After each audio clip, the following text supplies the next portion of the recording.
con aroma de traición. Iniciaba 2008 y el Mochomo andaba alborotado. En general era un hombre prudente y muy precavido, pero ese día tenía la urgencia de ir a visitar a una de sus mujeres, la cual se dice era pariente de Guzmán Loera. Normalmente el Mochomo cargaba una Colt calibre .38 y se movía con un grupo de escoltas, pero para las cuestiones del amor prefería la privacidad. Su cita se llevaría a cabo en Culiacán, en la calle Juan de la Barrera número 1970 de la colonia Burócratas. Muy pocos sabían dónde se reuniría la pareja, mucho menos a qué hora. El domingo 20 de enero de 2008, dos agentes de la AFI viajaron a la capital sinaloense para darle seguimiento a una supuesta llamada anónima, en la que se había revelado con suficiente tiempo de antelación dónde se encontraría el Mochomo ese día. Desde 2007, la PGR y la Secretaría de Seguridad Pública habían firmado un convenio de colaboración en el cual acordaron que la AFI estaría bajo las órdenes de la Secretaría de Seguridad, al igual que sus bienes, como armas, oficinas y bancos de información. Genaro García Luna tenía el proyecto de crear una corporación que conjuntara a la Procuraduría con la AFI bajo un solo mando, el suyo. El convenio firmado entre las dos dependencias representaba el primer paso hacia la nueva policía única que llevaría el nombre de Policía Federal.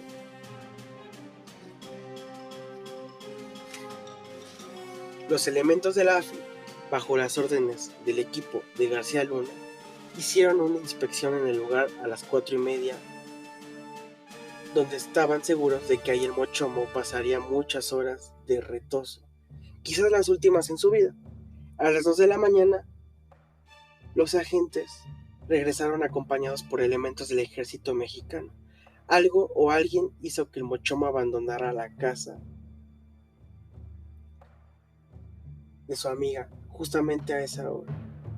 Se abrió el portón eléctrico de la propiedad y Alfredo Beltrán Leiva salió a bordo de una camioneta BMW blanca con solo 3 escoltas. José Huistencido Barraza, de 38 años, mandadero del Mochomo. Flavio Manuel Castro León, de 26 años, profesor de educación física, y Javier Hugo Ortiz, de 27 años, licenciado en ciencias de la comunicación. El narcotraficante, que iba sentado en la parte trasera del vehículo del lado del conductor, se quedó lívido cuando inmediatamente varios agentes les marcaron el alto. Estaban tan seguros que aquello era una equivocación, que todos salieron del vehículo sin empuñar sus armas. El último en bajar fue Alfredo Beltrán Leiva, quien confiado dio su nombre real y ni siquiera estuvo tentado a usar su pistola. Debía tratarse de un error o una pantomima de esas que armaban sin mayores consecuencias. Alfredo era el que pagaba los sobornos a los viejos jefes del AFI, que ahora estaban en la Secretaría de Seguridad Pública, y a los del ejército. Como el resto de los integrantes de la federación, era descaradamente impune. Los agentes le mostraron una orden de presentación. El Mochomo no entendía lo que ocurría. En un instante todo se fue al diablo. Enseguida le incautaron una AK-47, 5 armas cortas, cartuchos y cargadores de diferentes calibres, un chaleco antibalas y 3 maletas de viaje con $950,000. Poco dinero para un capo de esa envergadura. Además, en el automóvil encontraron joyas por un valor de 5 millones de pesos, entre las que había 18 relojes Rolex, Dior y Chopard de platino y oro con incrustaciones de piedras preciosas, anillos con esmeraldas y diamantes, 5 espectaculares rosarios que le quitarían el aliento a cualquiera. Los narcotraficantes suelen usar imágenes religiosas o objetos religiosos como si fueran patas de conejo de la buena suerte. Los rosarios que llevaba el Mochomo eran una auténtica obra de arte. Unos eran de oro con perlas negras, otros con crucifijos de oro blanco e incrustaciones de diamantes. También había medallas con imágenes religiosas y crucifijos con brillantes. Entre todas las deslumbraban joyas destacaban su sencillo escapulario negro. Pero ese día no había devoción ni oración que librara a capo de su condena. Todo aquello olía a traición. El pan de cada día de los hombres de su clase. A los 37 años de edad, el Mochomo no imaginaba su vida tras las rejas. Las razones de su detención poco tenían que ver con la justicia y mucho con la envidia de su primo el Chapo Guzmán. hecho que su hermano Arturo tardó poco en descubrir. Los Beltrán Leiva habían ido escalando posiciones dentro de la federación hasta alcanzar un nivel tan alto que provocó recelos. Su ascenso se debió a que por medio de ellos la organización criminal había conseguido muchos contactos. De esta forma, los Beltrán Leiva establecieron una relación cada vez más frecuente con las autoridades municipales, estatales y federales de los lugares donde operaba el cartel. De alguna manera el Chapo había sido desplazado y ya no era el único vehículo de acercamiento del cártel con el gobierno como lo fue desde su fuga. La tregua pactada en 2007 también había fortalecido a los Beltrán Leiva. Era Arturo el que tenía el contacto con los Zetas, con quienes comenzaron a negociar sus propios cargamentos de droga sin avisarle a nadie. Esa relación hizo que el Barbas se sintiera más poderoso y para demostrarlo, incurrió en excesos. La gota que derramó el vaso fue un desacuerdo entre el Chapo y el Barbas por el manejo del aeropuerto de la Ciudad de México, donde gracias al equipo de García Luna tenían libertad para bajar por avión la droga y el dinero que quisieran. Todo integrante de la organización criminal sabía que desde hacía muchísimo tiempo el Mayo Zambada manejaba el aeropuerto. Ese es su coto de poder, donde descansa una importante porción de su predominio en el cartel. En 2007 la plaza del Distrito Federal la operaba Reinaldo Zambada García, el rey hermano del Mayo, con la ayuda de Marcos Arturo Beltrán Leiva y sus hermanos, así como de Sergio Villarreal el Grande, quien se trasladó de Durango a la Ciudad de México. El Grande se volvió jefe operativo y empezó a operar a diestra y siniestra. Hombre violento y de pocas palabras. Ajusticiaba personalmente sin dar muchas explicaciones. En diciembre de 2008, cuando llegó al aeropuerto un embarque de pseudoefedrina que le pertenecía al Chapo Guzmán, Sergio Villarreal no le permitió sacarlo y le dijo que tenía que pedirle permiso al Barbas. Guzmán Loera se molestó mucho y tuvo un encuentro en Culiacán con el Mayo Zambada y Arturo para poner las cosas en orden. Curiosamente, el Mayo le dio la razón a Arturo y le dijo a Guzmán Loera que no había problema, solo tenía que avisarle cuando quisiera pasar mercancía. El hermano mayor de los Beltrán le dijo al Chapo que su gente no había identificado a su personal y que no podían dejar entrar a cualquiera, que le avisara antes de pasar algo y con mucho gusto lo ayudaron. El Chapo se sintió un idiota, se quedó muy molesto, pero es como su estilo, se aguantó. El incidente trascendió entre los miembros de la federación porque el Mochombo comenzó a presumir el evento. Pronto, el Chapo convenció al Mayo de su error al apoyar a su primo, y entre los dos acordaron darle una lección a los Beltrán Leiva, que sirviera como escarmiento a los demás integrantes de la organización.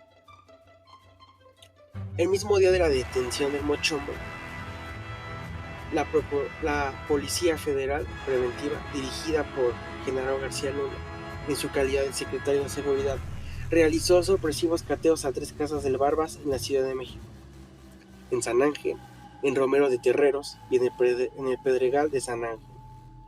Todo estaba sucediendo muy deprisa. Arturo se salvó de ser detenido gracias a que logró salir minutos antes de la Secretaría de Seguridad Pública llegar. El Barbas no tardó mucho en entender que el autor de la detención de su hermano menor había sido el Chapo. Además de la rabia, algo más le había dolido a Arturo Beltrán Leiva. Al parecer a su primo se le había olvidado que fue él quien durante años le había mandado dinero a Puente Grande, con el que se dio una vida de rey.